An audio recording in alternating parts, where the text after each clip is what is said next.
for jewelry brand founders, this jewelry brand case study covers how we made over 1.7 million return from 477,000 spent at a 3.61 ROAS in the past 22 months with Meta ads and spending 99% of that ad spend on getting new customers.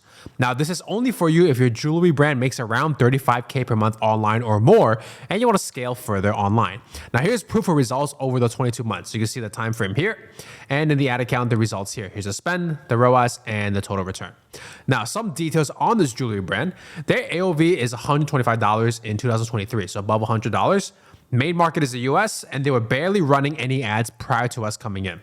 Now, we scale over 15 jewelry and fashion brands online. You can see some of them here, and we have over 10 fashion and jewelry brand founder testimonials from founders like yourself. You can see all this below this video, so I won't go in depth here. By the way, I'm Brandon, one of the co-founders of DigiSub Show. We specialize in scaling fashion and jewelry brands online for over 4 years. I'll break down the exact meta ad strategy we used that made them over 1.7 million return and how we get similar results for other jewelry brand clients. Now, this is what I will cover. Our simple growth strategy, why we spend 99% of the ad spend on getting new customers, how we set up the campaigns to get new customers at scale, how we make sure TOF campaigns only go after new audiences, plus I will share the 3 proven interest audiences that brought in over 100 orders at 3 ROAS and higher, how we write converting jewelry ad copy, plus I will share 3 of the highest converting jewelry ad copy we got, what creators convert best for jewelry, and I will also share 3 high converting creative examples where we drive traffic that converts the most and how we scale profitably. So our simple growth strategy is this. In marketing terms, we spent 99% of ad spend in the past 22 months on top of funnel, which means getting new customers, and only 1% on remarketing to existing customers. We still do this for them. Now, why do we do this? I drew simple pictures to illustrate. Imagine this black circle above is the jewelry market. This jewelry client already owns a piece of the jewelry market she's in, along with every other competitor before we came into the picture. This means the focus of ads should help our client own more of the market, not remarket to what she already owns. Translation, getting more customers. Why? Because she already is remarketing to what she owns, her existing customers, with marketing channels like email marketing, Instagram stories, etc. So it makes no sense to focus on ads on remarketing because 1, it will mess up attribution because the ads will claim most or all the sales when in reality they don't. 2, cannibalize sales from their own remarketing efforts, leading to profit loss. 3, not drive actual growth in the business. Instead, the business will plateau or stagnate because there's only so many times existing customers will buy each month. So at a certain point, it will cap out and customers will just be spammed with remarketing ads. And for the brand, ad spend is just being burned.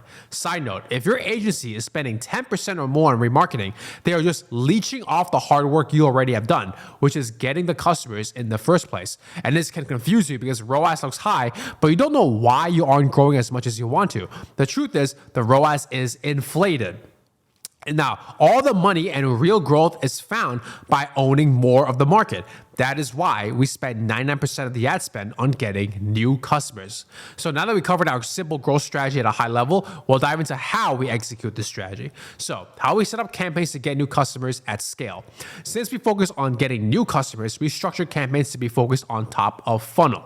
Every campaign is a 7-day click, 1-day view. Now, TOF testing. This is where we test 24/7 what creators convert best, that convert new customers, and why. Most, if not all, TOF testing campaigns offer testing creatives. We rarely test interest audiences because at this point, we know exactly which ones convert. But if we do test more interest audiences, it's in one TOF testing campaign. Every single week, we review with the brand what converts and what doesn't. This way, the brand knows what to focus on in their creative direction to convert more customers. Over time, the brand will have a winning formula for creatives, meaning any new creatives they make are near guaranteed to convert because it contains what we tested that's proven to convert. No more wasted money on guessing, and you'll see proof of this in the creatives section. Budget settings are ABO only. This is so we have the most control on testing to get accurate results. TOF scaling. This is where we mainly scale ads that we tested properly in the TOF testing campaign. Budget settings are CBO, and scaling budgets start at $500 a day.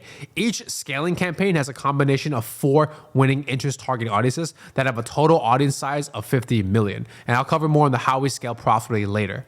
Now, TOF Advantage Plus campaigns, also known as ASC. We use ASC to scale profitable ads too, but don't rely on them because it's a black box. Facebook has the most control and no one knows exactly how it works except them. This is why we use ASC alongside our TOF scaling campaigns. If for some reason ASC changes or Facebook decides to take it away, we are safe because we have our own scaling campaigns where we know exactly what is going on. Now, when we use ASC campaigns, they are ABO settings. We exclude all existing customers from the campaign, so it only goes after new customers, because ASC without exclusion makes it a glorified retargeting campaign, which means it's a waste of money. And I'll cover customer exclusion in more detail in the audience section. We also deselect the test new optimizations under the Advantage Plus creative option to have more control over what the ASC campaigns will focus on. Now, MOF and BOF, these are just used to re-engage people who interacted with the brand social media and existing customers. Again, this is the least focused part. Now, how we set up the right audience settings. We don't do any custom audiences or lookalike audiences at all because they cap out at a certain point in scale since it's segmented. Segmenting leads to slow growth because we will have to constantly refresh audiences as we scale. So why not avoid that problem completely? Instead, we only do broad audiences and or interest audiences. This allows us to focus on what matters most, the ads itself. So broad audiences, you can see here. To clarify, broad audiences means no custom audiences, no interest audiences. Location, we focus on locations out of the main markets and exclude everything else. This is to prevent Facebook from overspending in places it thinks has potential. For example, this brand, their main market is the US, so we only advertise in the US. You can see here, United States, United States. Now, age is 25 to 44. This is one of the most profitable segments we found. So in some broad ad sets, we use it. Otherwise, it's just 18 to 65 plus. So you see in this broad ad set, 25 to 44, this one 18 to 65. Now, gender is women because this jewelry brand is a women's jewelry brand. Now, interest audience. For interest audiences, we always have one interest audience per ad set. Here are some of the best interest audiences we scale with. Number 1, Kendra Scott. This one brought in over 200 orders, 223 to be exact. We spent 8.7K and made a 3.62 ROAS at a 31K return. Next was Poshmark. So this brought in 108 orders. We spent 3.8K at a 3.9 ROAS at a 15K return. And the next one is Ulta. This one brought in 349 orders. We spent 13K at a 3.39 ROAS at a 44K higher at a 44K and above return. Now, audience exclusion. These are the excluded audience we do for all our ads. Since we're going after new customers, these are the audiences we exclude in TOF campaigns.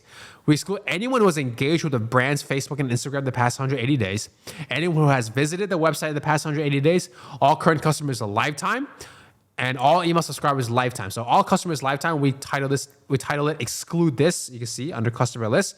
And for email subscribers, we call it exclude this V2, just internal words. Now, for the current customer's lifetime and email subscribers lifetime, we go one level deeper to make sure our TOF campaigns are still 100% going after new customers. Since these two lists are pulled from Klaviyo, we set up an automatic connection in Klaviyo to add any new customers the brand gets, organic or from our ads, to this list. So these two audiences are constantly excluding new customers the brand gets. That is how we ensure our TOF campaigns actually convert new customers. Next, how we write converting jewelry ad copy. Typically, it's 1 to 2 sentences that communicates the brand's message, the benefit it gives to the customer, or the offer. We use little to no, when I say offer, it does not involve any discount or sales promos. So an offer is different than discounting and sales promotions. That is one type of offer, but that's a discount offer. We do not do that. We use little to no emojis. Usually it's 1 to 2 emojis. We rarely use hashtags. 99% of the time, we don't use hashtags. The copy is simple and direct. There's nothing fancy or long because quality products don't need that to sell. Once we have tested and gotten converting ad copy, we apply it across all the ads going forward. The reason we do this is we now focus on what really makes the big difference in jewelry ads, the creatives. So to quickly cover, below are 3 of our highest converting ad copy for this jewelry brand. You can see how it's simple and direct. So here's the first one. Here's the second one. Here's the third one. Now, what creatives convert best for jewelry? The creatives that convert best for jewelry are what we call raw creatives. Raw creatives have minimal to no editing, clearly shows the product, are simple and direct, and they aren't overly edited, they aren't commercial-like, and they aren't fancy and expensive. Raw creatives can be broken down into 3 types: product only, product on the model. The model doesn't have to be famous. Product on a model in a specific lifestyle setting. And in ads, we run them as still images or GIFs or slash video. Still images and GIF or slash videos of raw creatives work best in jewelry. The reason why they convert best is because they are organic and relatable to audiences. Audiences want authenticity, which is why there's absolutely no need to spend a bunch of money doing expensive shoots to get creatives for ads. Raw creatives always outperform fancy creatives. So here are 3 high converting raw creatives for this jewelry brand. So here's the first one. This one has music on it. Here, I'll skip around so you can see it. Okay, here's the second one. Skip around so you can see it. Here's the third one.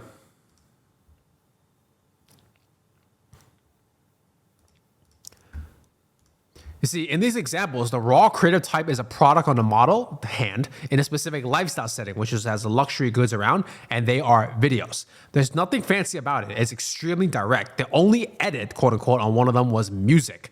The creatives are almost identical across all 3. There are only slight changes like how she waves her hand or how she turns her hand. Why? Because we know this kind of creative works, so we just do more of what works. So you can use that to swipe that and use it as inspiration for your jewelry brand. Now, where we drive traffic that converts the most? We drive most of the traffic to the homepage because it converts the best. The brand puts their offer on the homepage that's irresistible for people to take. Again, it doesn't involve markdowns or percentage off. So you can see in this time frame, the homepage, the orders here, it's night and day compared to their collection pages. Lastly, how we scale profitably. So very straightforward. We typically increase ad spend by 20% a day as long as it's profitable. Below are 3 other proven tactics we use to scale more aggressively when we see opportunities in the market.